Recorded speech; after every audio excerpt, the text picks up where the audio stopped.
while all of us sitting in this and the people whom we know could be heavy users of e-commerce, but if you look at the penetration of that in the, it will be something like 5 to 6% in the buying side and less than a percentage in the selling side. So that's why, in fact, one of the fundamental reason of that is that the e-commerce over a period of time around the world has grown to be a set of walled gardens with participation, very few of them, which is predominantly, the platform approach, which is predominantly concentrated. Anywhere in the world, whether it's US or whether it's in Europe or whether it's in India. One is that in each of the segment, it could be consumer goods, it could be financial products, it could be mobility, or it could be food. You have these domains and some few large players, one or two, two or three or four together holding something like 80 to 90%. And that's the way it has evolved. And one of the expectation globally is how do we sort of control and make it, more participative. Some of the developed countries are attempting, regulation-based approach, with the Europeans trying with the Digital Market Access Act and the Americans trying with the America Innovation and Choice Online Act, and the Chinese trying to do with the control. And we are trying to do with technology, markets, and enabling policies. And I'm sure that you would have heard these stories a number of times in some way or the other. And we have been we have been trying to evangelize this among a large number of people. And it's happy to see that there is a significant amount of interest that has come from the banking and finance, banking and fintech enterprises. But an idea like this is really globally unique, and which would mean that the adoption of that and absorption of that will follow, its own path. I have a saying, I know one of my friends was telling a story which I thought was really interesting. He said, Koshy, when you have a very transformatory idea, it's like telling that I'm going to buy an acre of land in Moon. Somebody will say, hey, tell me how much it's worth, let me also buy an acre. And somebody will say, another set of people will say, hey, tell me, let's just check out whether these guys have the rockets to go there. And the third set will say that, okay, let them bring a colony, I'll buy a flat there. So the same, I'm sure that you would have seen these kind of thing that's happening in any industry. And this is going to be equally same for, ONDC too. Especially because all our mental models are based on platforms. And it is practically impossible for us to shake this mindset because it has been so trained for the past so many years. And anything that we think is in this context. Although internet started as a very democratic place, all of us, see for example, all of us have a web page. It could be on individual capacity or the organizational capacity. And whenever we make a web page, we don't bother, hey, have I registered with Chrome? Have I registered with Edge? No, you just make an HTML page.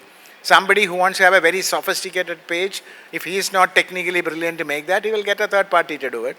Or some people may say that, okay, I'll use something like a WordPress, or somebody will say that, okay, let me just do my own HTML coding. It doesn't matter. What really matters, what really drives the traffic is the quality or the relevance of the content that is there in the page. If the content relevant is really high, lots of people will come. If it's a very specialized page for some specialized community, they will watch it. But if they are trying to create something like a national level attention, then it will be attended differently.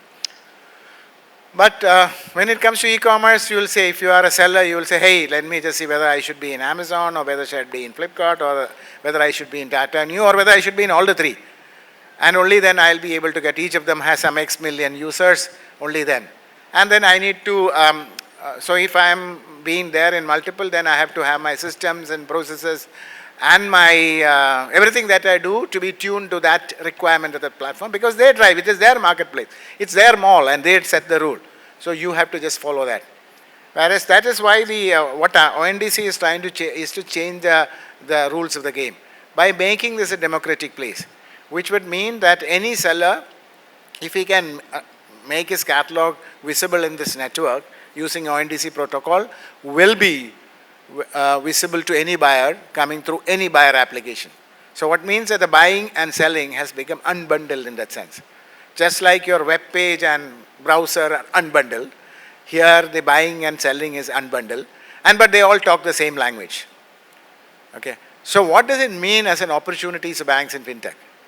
And let me just quickly spend a little time throwing some ideas, and and if there's any further discussion, anything needed, of course I'm available, or my team is also available. The reason is, for all people who are in the banking and fintech industry, it's a completely new business. They've never done this before. Whatever they have done, for example, there might be some banks, etc., who might be having some kind of relationship with e-commerce as a banking channel. And probably they also have something like a strategic alliance with one of the platforms to, to give the buyers a credit or sellers a credit, but significantly decided by the platform operator. And your control and the extent to which you can influence is practically limited. So, whereas that is something that is going to change. So, we are very happy to see some of the fintech companies have already jumped in and taken, like I said, like the story I said earlier, they've already taken a position. And some of them are, take a strategic decision and have told their team to start doing the integration. In fact, many of them, as of today, we have about 250 entities which are not just the banking side, and the buyer side and seller side being technically integrated, and another 200, 300 of them who have signed up the paper and doing the activity. But for many of them, it's like saying, this seems to be the flavor of the season, so let me just take a position, and then they leave it to a small team, very often the operating team, and very often led by a tech guy who think only it's just an integration. But what I want to just throw at you is that while, you should definitely take a serious look at how it is going to transform. And secondly, once you take a strategic decision, make sure that you have a product team and a tech team working together. And don't look at what is MVP that will start, but look at what is the possibilities in future. And that is what is going to really transform. And like, if I just take a very bold statement, in few years' time, the way that the e-commerce, digital commerce will change is that the way it is being done the way e-commerce is done today will become totally irrelevant. It will become like the way I will say that anybody who has got a product or a service that can be catalogable can make available this in this open network using ONDC protocol, then he will be visible to any buyer. And there will be many buying applications who would develop the buying interface as a truly representative of the buyer and not as the agent of any seller to help them buy all the products relevant to that category. Okay, so they will decide, okay, for my clients, these are the relevant products. So he will make that kind of a buying interface. And the advantage that is there, it is not limited in any fashion, the kind of product offering. If I just take an example, some of your bankers, I'm just taking an example as a banker. Say that, because if you look at as a banker, you have opportunity in all the building blocks of digital commerce that ONDC is selling. Let's take on the buyer side, then look at the seller side, and then look at the settlement, reconciliation and settlement. These are the opportunities that is there. So if you look at any fintech or bank, they have a large number of digital consumers. They come for a consumer product. The banking products that you're offering, a financial product that you're offering.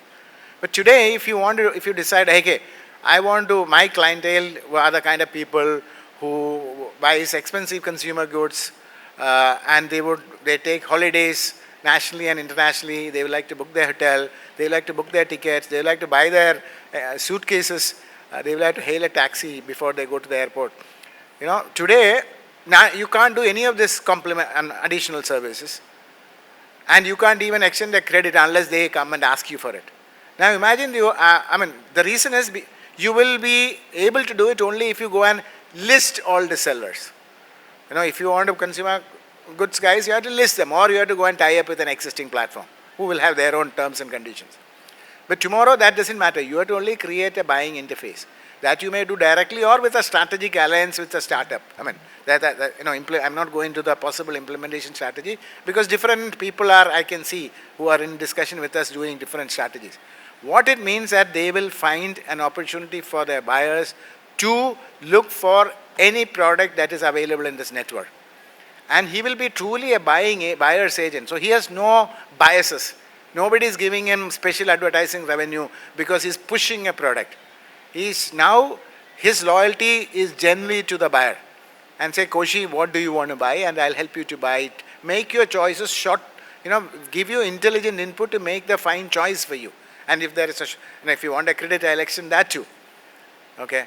And I can, since I am not pushing any product with a very large, advertising budget, you can also go and say, Koshy, you are my special customer. Incidentally, you happen to be a Malayali. So in Onam time, this is a special thing that you should buy.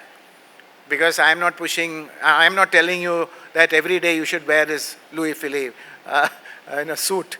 And there are times probably on an Onam you should wear a mundu. And I can help you buy that for you. It is culturally unique. I'm just giving an example. So this is possible innovations to change the buying experience, and which becomes eminently possible on the buyer side. And what is going to happen is when this is happening for the bankers, the fintech, the telcos. For example, the buyer application which are already live and under various stages of integration includes fintech companies like Paytm, PhonePe. Bankers under integration include, IDFC, Kotak, and a number of them. I'm just using some name. And in fact, one of them is already live in the system on a pilot basis, checking it out. And the point that is there, this gives humongous possibilities. And the same is with the selling side, because you have a lot of consumers, corporate clients or SMA clients or somebody who do banking with you. Now say that, I'm going to create a platform directly or through a strategic alliance, a platform to help those sellers to make their product visible in this network where there are billion consumers, open consumers, because like I said, the banks and the telcos together and fintechs are together are billing that billion people anyway. So now, independent of whether you are a buying platform or not, you are the sellers are going to help their sellers saying that, okay, make your products visible in this network. If you trust in me, I will help you to do that. And now all your digital transaction can happen through this. This 1 billion, the buying side, 1 billion is opening a market access, not just in the, for the elite. It's also, there are some of them who are also giving assisted buying through their applications that is there in village level, some buying application. For example, Spice Money said they are going to develop a product for the village level entrepreneurs, where, they have something like a 200,000 villages where, their representative will be available, which will provide assisted buying. So it's opening a different demand. So they are telling the consumer, whether it's the seller, whether it's a big guy or a small guy, that there is an opportunity. And if you trust in me, I'll help you that. And then, since you are my customers, and if you trust in me, and you are making visible all your transaction, that will also help me to give you better lending products. Or I can help you to link risk management process products like insurance against any defaults. Or those are the way in which, because these are the areas which are very, very familiar to you. And in the current world of commerce, you'll have to have some other partnerships and tie-ups and all of them. Now, all of them is going to be coming completely under your influence. So these are. So I'm just throwing some sample of ideas. But if you sit down and think through the very fundamentals, that it is going to let you unbundle every building blocks of commerce and make it interoperable so that it can be nicely stitched and given a beautiful customer experience. The opportunities are exploding. In fact, the other day, one of the global SIs visited us. Their India business is something like less than 10% of their business. One of the large SIs focusing on helping the global brands in digital commerce. They said they're coming here with their head, including the CEO, dropped in and said, I'm coming here to understand how things are changing here. Because many of my global brands, whom I support globally, who have their presence in India, are seeing that the way things are changing in India is something you need to look at. Because they were, in their global brands, many of them very uncomfortable with that stranglehold that the platforms had of them. And they were all trying to create their own portals, and they are all trying to look at the effort of customer acquisition and all of them, which is an expensive and not so easy task. Somebody with very, very big the brands may be able to do it, not many others. So they're saying that, but whereas India is opening a completely different opportunity.